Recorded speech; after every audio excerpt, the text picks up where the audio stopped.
What's up, YouTube world?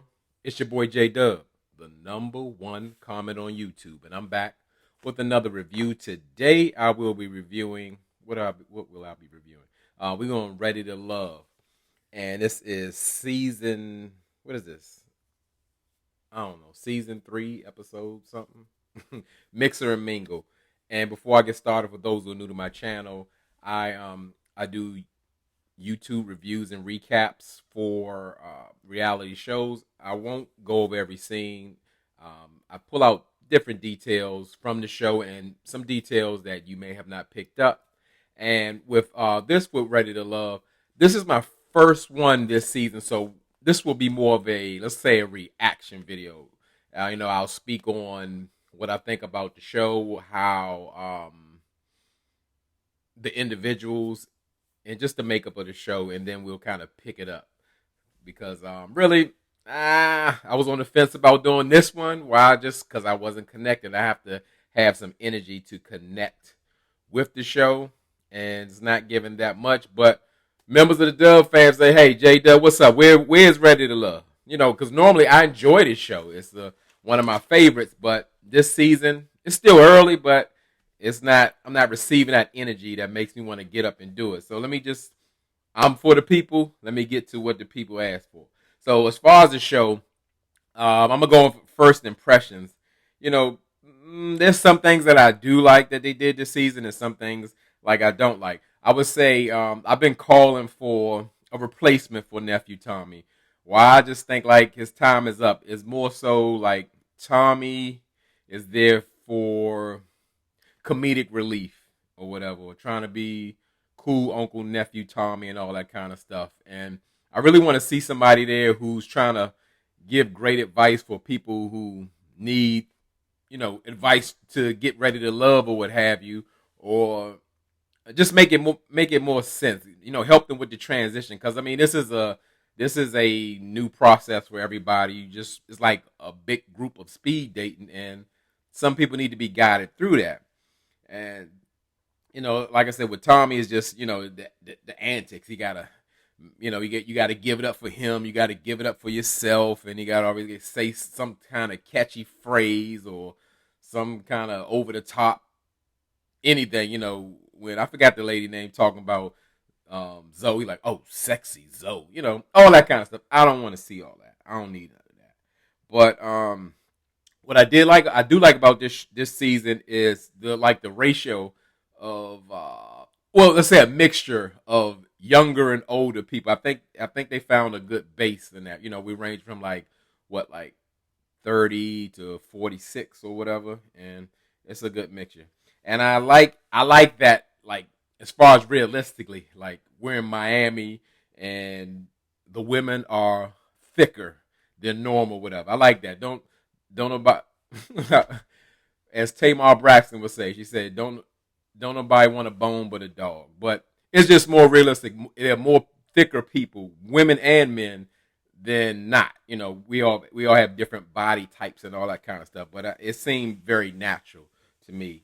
And also, I like the direction as far as how they didn't go so deep into people's lives. Like, that people get their little video montage. You got to see them outside jumping rope with the kids and spraying the water on the car and talking about their whole life. We don't want to go that deep. We want to go in a space where we're getting to know you along the way, like we're on the dates with y'all, or the mixers or the mingles or whatever the case may be. Not this is your autobiography, videograph of your life. I don't want to see that. So I like that they changed that. And I sure hope they don't bring back that what you call, like, oh, we got a surprise date or whatever, a blind date, and then they just become a cast member. I don't think they're going in that direction, but what do you know? Something I noticed too this season in different scenes, the ladies' wigs, they look a little rough. I don't know if it's because of the Miami humidity out there or something, or I don't know. It's just, it kind of changes the look for some people, and I like to see a little bit more better situation than that. Now, as far as like the people individually, their personalities, these people are like really forgettable to me. I can barely remember their names. I don't connect with them. I don't really say like, oh yeah, they're very memorable. And as far as the guys go, overall, I get like that. Regardless of what age, I get like a overwhelming player vibe kind of thing. Not so much because they've really gotten away from ready to love. They just want you to be able to like somebody so they can be your boyfriend or your girlfriend or whatever at age 46. But let me go into some of the characters. That's what I'm gonna call them, characters or castmates. The guy Justin, he's like the ladies' man. Like all the ladies like Justin, and as the couple of episodes have been going on, he seems to be talking himself out of that position. When a person opens up their mouth and share their thoughts or answer questions, you can kind of really get a feel of what type of person they are or not. So I believe Justin is. I said Justin. Justice he's showing him true self, and I don't think the ladies are gonna end up liking him overall like they do initially. I guess being attracted to him. So the lady Charisse, I got a lot to say about Charisse. People throw that term around often, the mean girl. Charisse is the true definition of that mean-spirited girl. And I knew her mannerisms seemed quite familiar because Charisse is actually, she's from Maryland. I don't know what part of Maryland, but, I've seen her before. I've met a Charisse before, and Charisse comes off very, like she's like angry, like she goes out her way to inflict some type of pain or hurt or embarrassment through her words. Like she's not really a genuine person. She'll like lie at the drop of a hat, and she doesn't take accountability. And her tone is very, very condescending. She'll hit you when you're in your little heated arguments. You're like, yes, sweetie, and all that. Like, Charisse ain't ready to love. She ready to go to war with somebody at the cast. Man, it's like each season they got somebody who is like the bully or very argumentative, and Charisse definitely like fits that because she goes out her way just to be negative. Like the lady Dominica. Dominica, is that her stage name? Now is that a nice thing to say? Was it necessary? Focus on getting a man, not worried about Dominica. But speaking of Dominica, Dominica does have a big personality, and she really reminds me of Zadia from 2 seasons ago. Like that's Zadia's cousin. They look a lot alike, and she looks great for her age. I would have never guessed that she was 42 years old. Not that 42 years old is a old lady or nothing like that. Like she looks like she's like 30 something, like 10 years younger. But as I said, her personality also reminds me of a 20-year-old something or 30 or something. So I could kind of see how they voted her off. Personally, I would rather see Charisse go, but they need Charisse.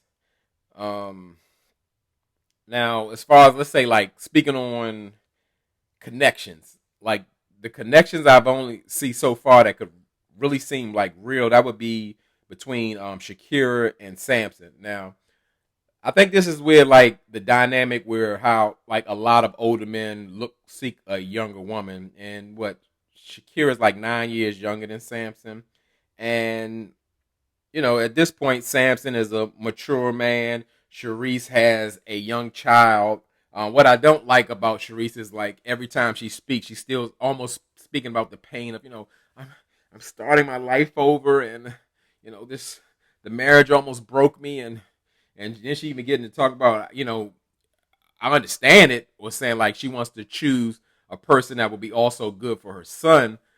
However, then she started going to like, the things he's been exposed to, and things like we could call Child Protective Service on you. We don't know what's going on over there with Prince Amir or whatever, but it appears that Samson, I guess, understands the dynamic that she is, let's say, a single mother. So her biggest focus will be her child, and he has to incorporate that with trying to be ready to love her as well as her child. And Shakira really identifies with that, and I think that makes sense because that's her life, and opposed to, let's say, Swayze or something. He's 33. He probably would not focus on her child. I can't assume that, but again, that's where an older man could kind of fit that situation better. However, I don't know if his game, he could be receptive, but only time will tell.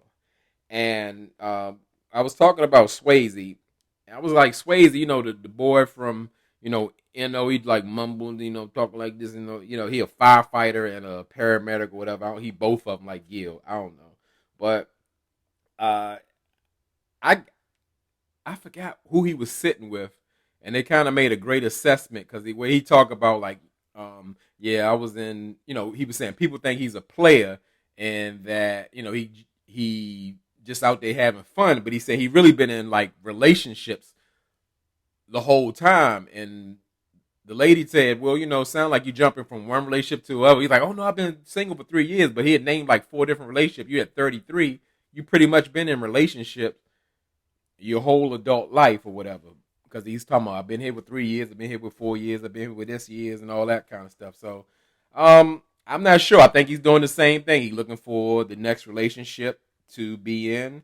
I'm not certain that he's ready to love. Most of them aren't, but we're gonna see.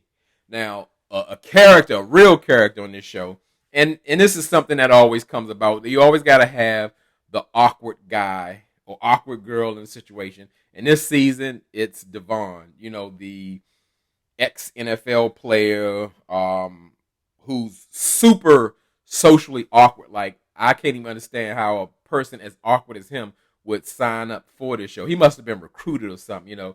And you can tell he's not comfortable speaking in public or interacting. Like he's not. He's used to sitting in the house playing video games, or as a ex NFL player, he used to going from city to city having one night stands. Like he's not used, because the way he talk, like I'm not used to all this romance and talking to people and all that.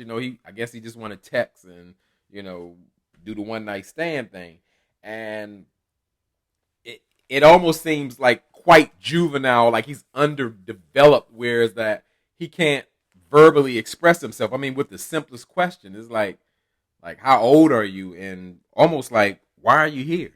These are mature women, like they marriage minded. Seem like everybody want to have a baby and all that kind of stuff, and well, you definitely won't have no baby with him. So, but why? But somebody's got to be the fall guy. Somebody's got to be the awkward weirdo or what have you. And pretty much they had a group setting this episode, and it was over Sharice's condo, apartment, whatever. She was doing Taco Tuesday, and Weird Devin came over there sweating and nervous, and peeped that, and Sharice peeped that he didn't bring a gift because it's let's say customary, when you come over as a guest, you're supposed to bring something. You're not just bring yourself. But guess what? Some people don't know that. Some people haven't been taught that. But I guess you learn when you mature, and you get a feel for the room, and you get to see people doing that. But we know that Devin is underdeveloped, and Sharice pretty much, without saying it, wrote him off because like he ain't that, but he thought he made a good impression. But it was just like a real. I mean, Sharice of all people of hosting a party, I thought that was kind of off because she doesn't have the personality for it. And shortly after that, the drama came where the situation got brought up with what's the guy name? Oh, King King Randy or whatever, because the ladies were, I guess, being polite from a previous episode and fixing his plate and catering to him. And Sharice come, oh, I got to break this up. Y'all serving him like a king and all that. I mean, like, they should say, old lady, why you worried about what we doing? Find your man. You're not here to interact with the ladies, break it up with them, or whatever the case may be. And let me stop. Sharice isn't old, but she's older. She's probably one of the oldest women on the show. And yeah, I think that's what OWN likes. They like a villain. And Sharice is definitely that. And as I said, it got awkward when they were in like the game room together, bringing up the King Randy situation. And then Sharice started backpedaling, like, "Oh no, I didn't mean like I see myself as a queen, so I address you as a king. But if you think that's condescending or bad, I'll just call you Randall or whatever." She lying, no accountability. She's passive aggressive. All the negative things you don't want in a woman, not even in a friend. So this is gonna be interesting. So on this episode, it pretty much closed it out. This was a male elimination, meaning the women get to vote off what men are in the bottom two. And who did they pick? They picked Weird, Awkward Devin, and they picked Mike. And Mike is the gentleman, well, he's like 42, and he owns his own appliance repair company. And of course, with everything I said about Devin, that's exactly what the ladies don't like. He's socially awkward. He sweats. He seems nervous. He can't answer. And him not knowing or seem to care that he doesn't have a relationship with his 10-year-old son, I'm sure that didn't fare well with most of the ladies, especially when they want children, because he could sure do that to your newborn. And with Mike, they feel like Mike is like deflecting because, yeah, it's a thing now, where people, when you talk to them and you ask them questions, they might not want to answer. They be like, who does that? That's the one of the dumbest trends in the world. Wait till they put their drink down and ask them again. If they don't want to answer, you know where you at. It's so juvenile. Or answer the question, man up, woman up, whatever the case be. Or don't answer. Say, mind your business. Or I prefer not to answer that. And yeah, they don't really know where Mike is about having children. They're concerned about, I don't know if the lady was calling his children baggage, or more so like because he's dealt with a divorce and he has 3 children, and that's a lot to deal with. So he's on the chopping block as well. But they end up sending Devin home. I mean, which was a great choice. He's definitely not ready. He's not ready to walk into a happy hour. He's just so awkward and nervous and don't know what to say and all that kind of stuff. So they made the right choice. I wish Sharice would have exited with him, but again, she's gonna be great for the drama. But it's supposed to be about ready to love, not ready to fight or whatever. So that's about it. I got it. Like I said, to me, it was a struggle to do. These people are forgettable, but again, the people have spoken. They said they want to hear something from your boy J Dub, so I got to do it. It ain't up to me. I had to make time to do it, and hopefully y'all enjoyed it. Drop down in the comments something I forgot, something you want to add, something you want to point out, and we're going to continue this journey. And then I guess I'll go back to my format where I'm kind of breaking down the scenes. And as I always tell y'all could be anywhere in this YouTube world, but you're here with me. I really appreciate it, and I really mean it.